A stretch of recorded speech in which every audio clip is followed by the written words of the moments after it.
Баршаңызға сәлем. Бүгін сіздерге горбуша балығынан жасалатын кешкі ас рецебін ұсынамын. Керекті ингредиенттерді видеода және төменде жазып өтемін. Алдымен балығымызды жуып, видеодағыдай бөлшектерге бөліп аламыз.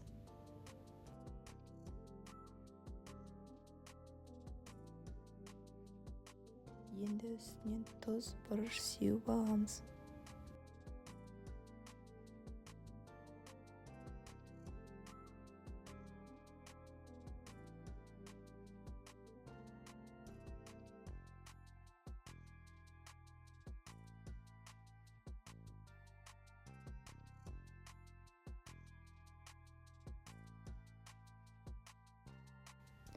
Үстінен ысқылап жағып шығамыз.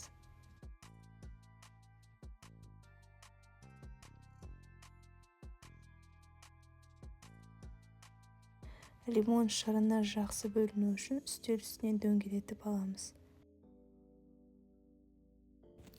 Лимон шырынын балық үстінен құйып шығамыз.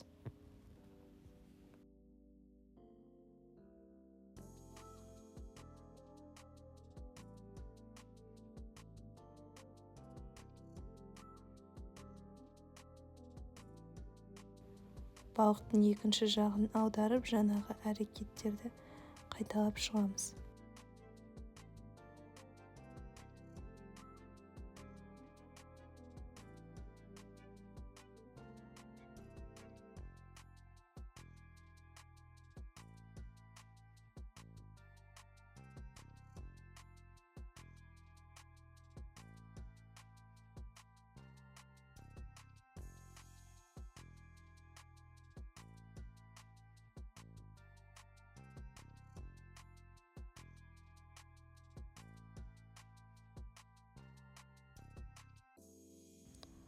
Маринадталу үшін 20 минутқа қалдырамыз.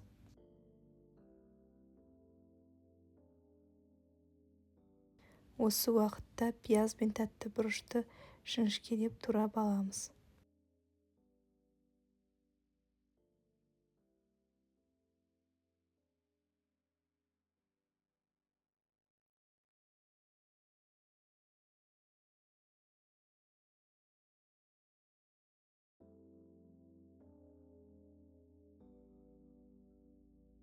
Картобымызды да жіңішкелеп турап шығамыз.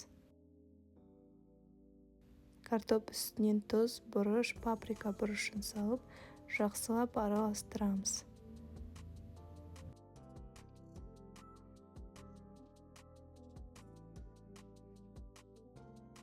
Қызып тұрған табамыздың үстіне сұйық май қосып, көкөністерді қуырып аламыз.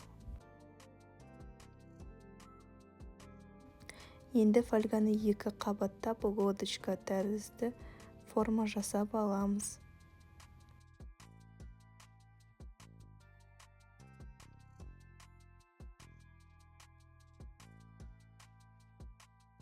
Енді ішіне қуырған көкөністерді және картопты салып аламыз.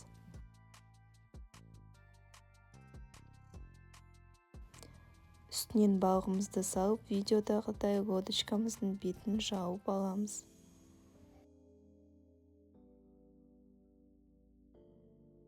«200 градус қызып тұрған духовкамызға салып 15 минутқа қалдырамыз. 15 минуттан кейін бетін ашып, тағы да 10 минутқа духовкаға салып аламыз. Кешкі асымыз дайын. Сіздерге ас болсын. Видео ұнаса лайк басып, каналыма тіркеліп өтіңіз.